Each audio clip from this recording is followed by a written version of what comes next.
정말 일 못하는 사람들의 특징은 어떠한 실수가 벌어지면 를 원해해요.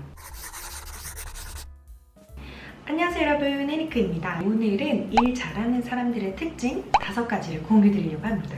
저는 현재 소셜링과 오버컴퍼니라는 미디어 커머스 브랜드를 운영하고 있습니다. CJ, 신세계 인터내셔널, 벤츠, KLPJ, 스포츠토토 등 굵직한 기업들의 실무자들과 부딪히며 일해왔습니다. 그때 느낀 일 잘하는 사람들의 특징 5가지를 공유할게요. 먼저 첫 번째로 실수 보고입니다. 사실 일을 하면서 굉장히 많은 사건, 사고가 일어나기도 하고 변수가 발생하기도 하고 또 실수를 하기도 합니다. 일을 안 하면서 실수를 안 하는 것은 없다고 생각해요. 해결하는 방법은 바로 해결 방안을 마련해서 보고하는 것입니다. 정말 일 못하는 사람들의 특징은 어떠한 실수가 벌어지면 그 해결을 상사한테 하길 원해해요. 예를 들면 제가 예약을 못해서 이 스튜디오 예약이 꽉 찼습니다. 어떻게 해야 될까요? 문제점만 지적하고 해결 방안을 가지고 오지 않은 겁니다. 이런 상황이 생겼을 때 스튜디오를 예약해야 되는데 미처 예약하지 못했습니다. 그래서 비슷한 A 스튜디오, B 스튜디오를 찾았는데요. 이쪽으로 예약해도 B 플랜으로 가능할 것 같습니다. 실수와 해결 방안을 같이 가져가서 보고하는 것이 일 잘하는 사람들의 특징입니다. 두 번째 일 잘하는 사람들의 특징인데요. 어느 날 갑자기 상사가 다른 회사의 홈페이지랑 본인의 홈페이지를 비교하면서 우리 거는 왜 이렇게 구닥다리 같아? 워딩이 하나도 눈에 읽히지가 않잖아. 당장 리뉴얼해! 라는 지시를 내립니다. 중간 관리자가 이 대표의 말을 듣고 그대로 팀원들에게 전화했죠. 우리 홈페이지가 가독성이 떨어져. 당장 리뉴얼해. 그러면 팀원들은 사막의 반을 찾기를 시작합니다. 일이 산으로 가게 되어 있죠. 그 지시를 받은 사람은 네, 저도 요즘 시대에 저희 홈페이지가 맞지 않다고 좀 생각이 들었습니다. A, B 홈페이지를 비교해 보았는데요. 이 정도의 느낌은 어떠신가요? 어떤 느낌을 보다 선호하시나요? 여러 가지 질문을 통해서 어떤 톤 매너를 원하는지를 도출하는 겁니다. 어떤 것을 전하고 싶은지 파악을 하고 공유를 해야 조금 더 올바른 방향으로 갈 수 있는 겁니다. 저희 같은 광고 회사로 예를 들어볼게요. 광고 제안서 RFP가 딱 떴습니다. 그런데 좀 모호한 문장들이 많은 거예요. 1억에 우리는 SNS 마케팅을 하고 싶은데요. 알맞는 컨텐츠 기획과 채널 운영을 해주세요. 이 내용만 파악해서는 방향이나 컨셉이나 원하고자 하는 바를 도출할 수 없습니다. 혹시 원하시는 마케팅 중에 인플루언서 마케팅을 원하시나요? 혹시 회사의 방향성이나 컨셉이나 올해 목표가 나와 있나요? 목표하는 팔로워나 목표하는 수치가 있나요? 여러 가지의 질문들을 하면서 답을 받을 수 있을 만큼 받고 광고 제안서를 작성하는 것입니다. 질문을 잘하는 것이 일의 방향성을 설정하기 아주 용이하기 때문에 좋은 질문을 통해서 원하는 목적에 잘 도달할 수 있는 팁을 얻어내는 것이 일 잘하는 사람들의 두 번째 특징입니다. 세 번째 일 잘하는 사람들의 특징은 바로 보고하는 법입니다. 수치화해서 조금 더 객관적이고 정확하지만 명확하게 공유를 하는 겁니다. 예를 들면 저희 소셜링 광고주에게 보고를 합니다.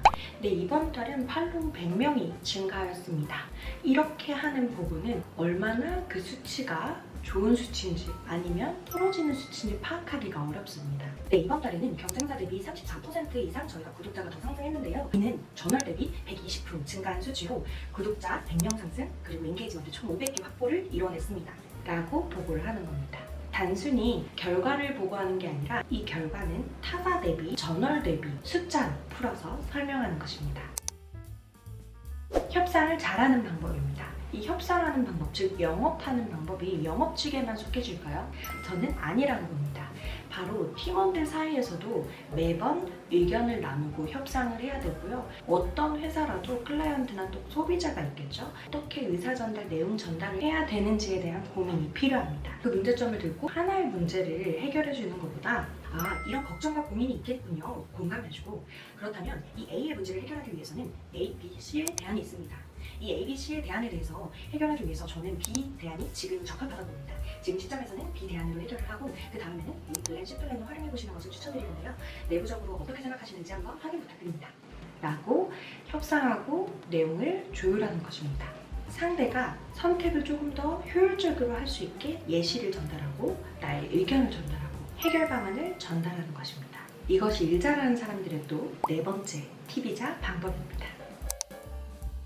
5번째 일 잘하는 사람들의 특징은 바로 일의 프로세스를 확실하게 정하는 것입니다.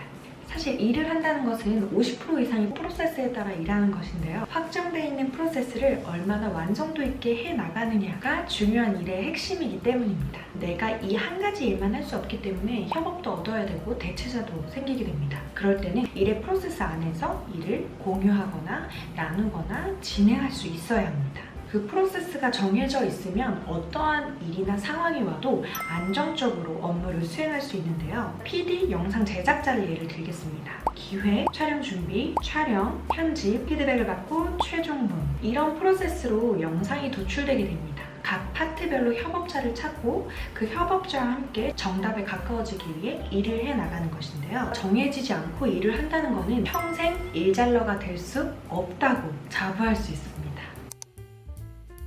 팀원들이 일만 잘한다고 일이 술술 굴러갈까요? 아닙니다. 리더들도 가져야 될 덕목이 있는데요. 바로 긍정적인 사고 변화입니다. 제가 가장 자주 하는 말은 방법이 있을 거야. 해결될 거야.